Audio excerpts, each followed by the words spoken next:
Hey, and welcome back to the channel. Today's video we'll talk about the lithium phosphate battery from ERYY, 12.8 volt, 160 amp hours in a normal old housing, as we know it from before. Let's get started. Thanks for watching again. So this battery, this one from ERYY, is in a group 31, normal, in quotes, older, normal housing.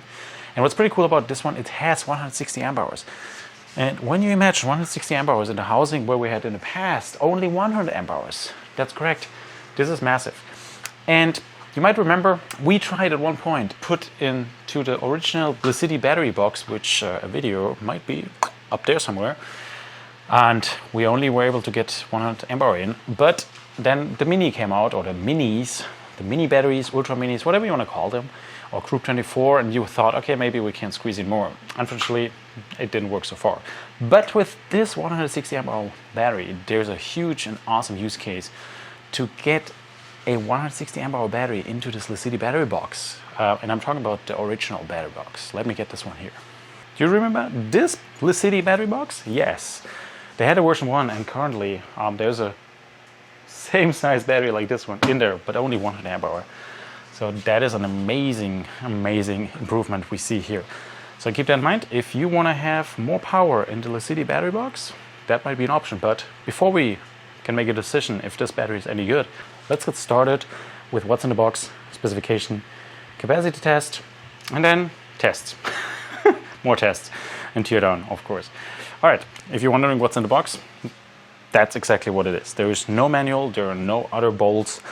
It comes with one set, there is no protector on top, but it does come with a battery capacity voltage display up here. So that was pretty short with what's in the box.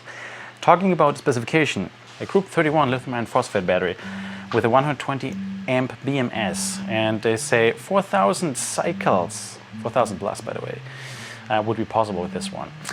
By the way, if you hear music in the background, yes, my wife is a musician, so that's why you might hear some guitar or some other sounds. Let's continue really quick. Here are the dimensions of this battery as well as weight, at least what they advertise it with, so you get an understanding what actually the Group 31 means in this case. And I can see here is a burst discharge current of around 300 amp for less than 5 seconds. I hope we can test that. I actually tried to find that number earlier and I didn't. That's the first time I see it, not even on the manufacturer site, or a website which is online and also in the description below, as well as the Amazon link is also in the description below in case you're curious about this one. But we do have, with this battery, better discharge performance at extreme temperature, low, high temperature cutoff protection, it's advertised. And it says other batteries stop working below 32 degrees, and this ERYY battery, excellent discharge performance even at -4 Fahrenheit with a low temperature cutoff protection. I'm wondering what it means, so we'll see if there's a low temperature cutoff and at which temperature. And it is advertised with grade A cells and a smart BMS. What is a smart BMS in this case? Does it have Bluetooth? We'll test this as well. It does come with overcharge protection, over discharge protection, over current protection, short circuit protection, high-low temp protection. And it's advertised with 4,000 deep cycle 100% DOD, so to 0%. When you always discharge it to 0%, you get 4,000 cycles out of this. When you only deplete it to 60%, 15,000 cycles. I don't have the time to test this, but it sounds great. I've seen other ones which are way, way lower, and I don't know what's going on and what's the trend, but take this with a grain of salt. Anyways, up to 4 batteries in series, and there's no limit in parallel, according to the manufacturer. Well, if the BMS is able to handle that, great to hear that. That's for sure. And I think we got pretty much everything covered. Price-wise, this is the price, by the way, at the moment.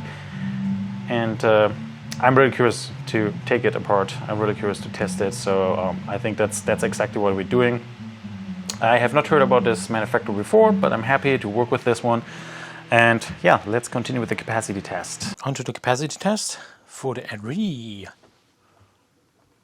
battery, which is back there. Everything reset, so let's see if we can get 160 amp hour out of this battery. We'll get started with adding the load. Well, I wouldn't say that's too bad. Around 32 amps. that's around 5 hours. So I'll let it run here and we will see and get back as soon as we have the results in.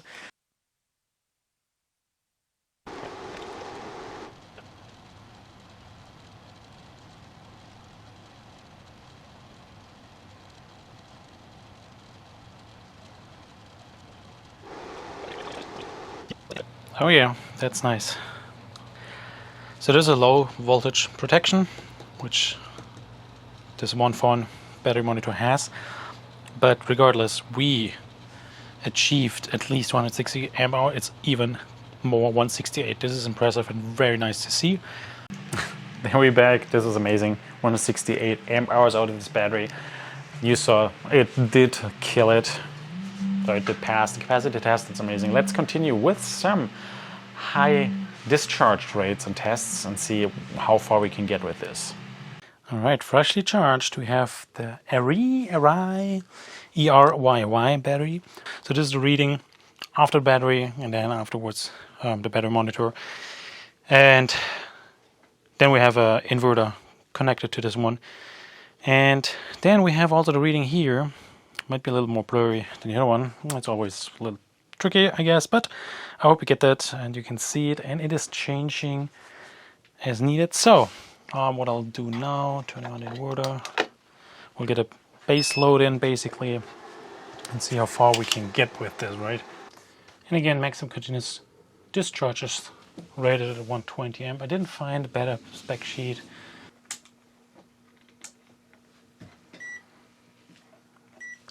Okay, and here we see we are around 122, 24. So that's continuously.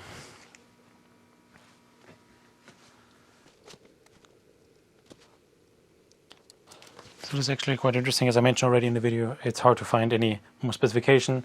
They have their website, so that's what I'm using, but I don't see any high current or current protection here.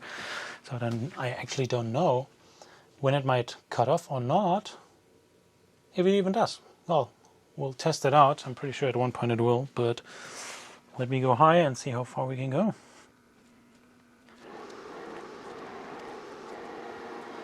I think that's the maximum I can go with this one charger, so let's see. We'll connect another one. 280, wow. Oh, touch.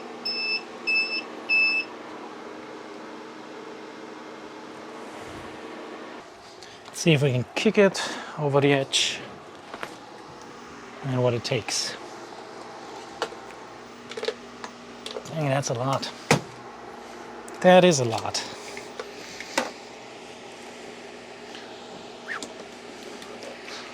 Still running. Didn't trip yet. That's amazing. Okay, I'm guessing we can run this pretty long. I'll let it run. Just want to monitor my wires because they're not made for continuous load like this all the time. But you can see we are pulling almost 3000 watt. 267, peak was 280 or something, I believe. This very high load. It's definitely getting to a point where my inverter is not enough here for this test, so I need to expand the test. All right, I'll stop it here. You can see it's running. I'm pretty sure we'll hit the low voltage disconnect at one point. But yeah, my wires are okay so far. Nothing crazy.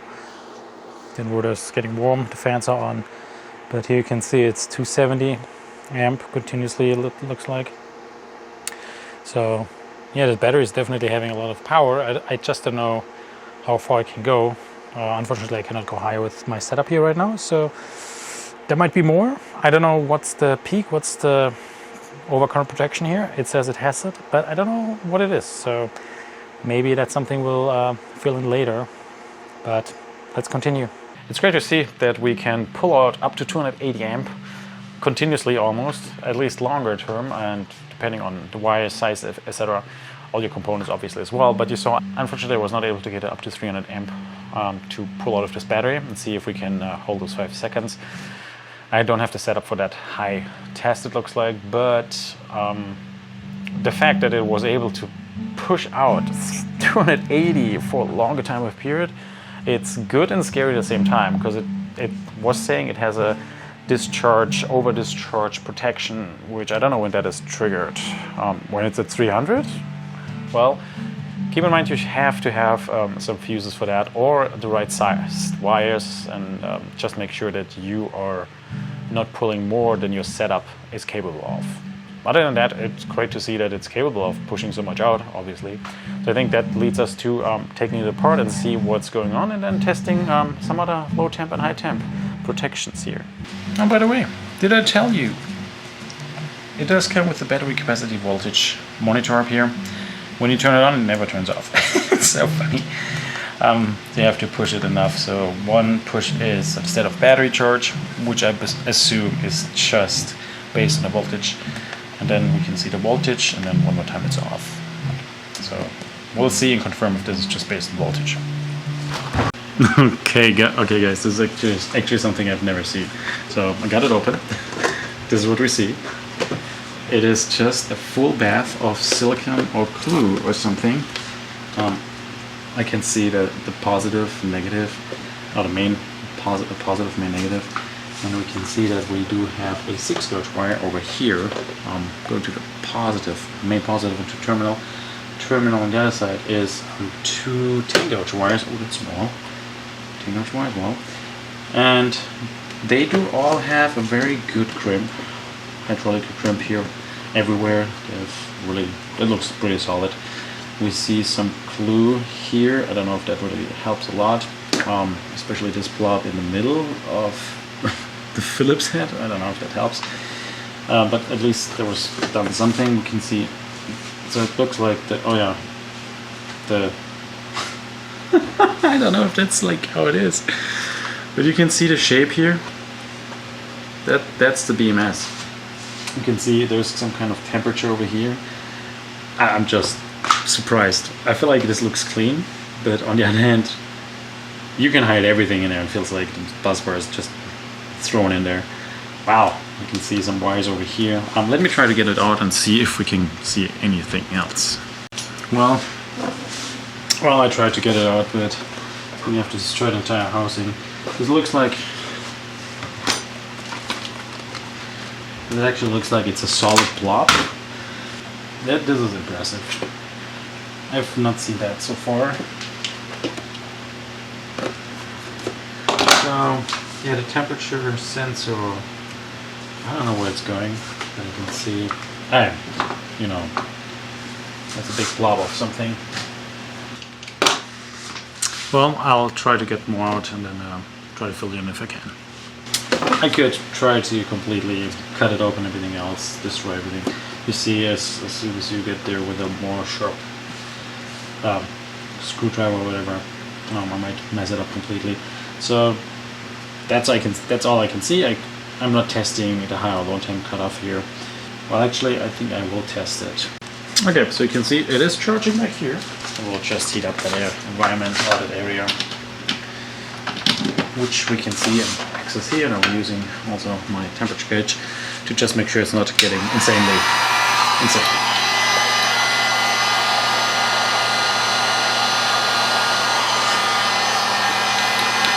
And you can see back here. You can see back here.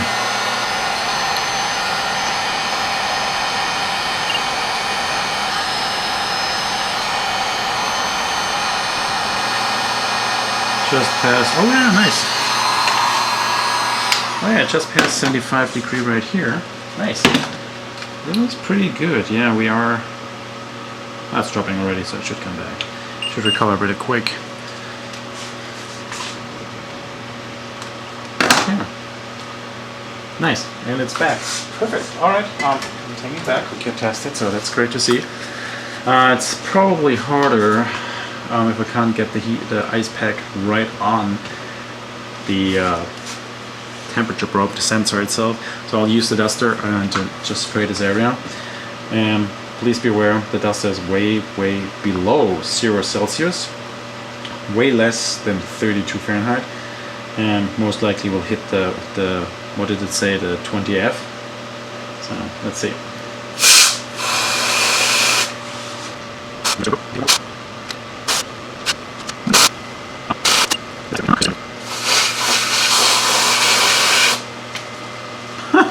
Nothing. There's literally nothing. Alright.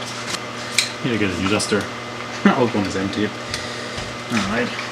Let's see. I'm spraying it onto here the heat pad more, or the heat sink more.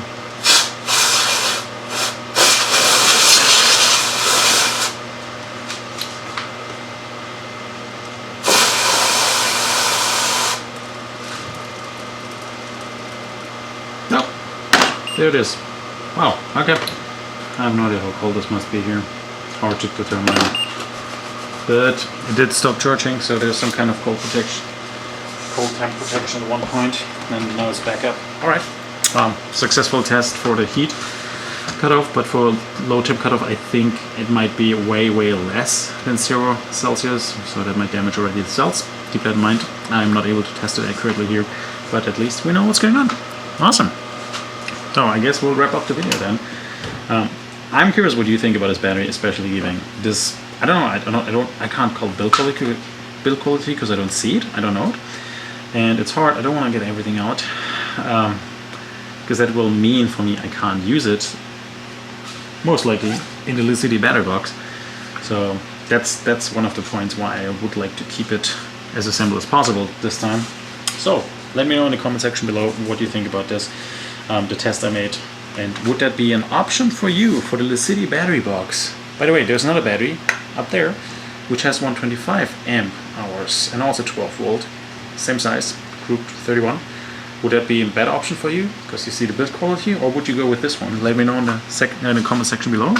Subscribe to the channel if you like that stuff, and thanks for watching. Cheers!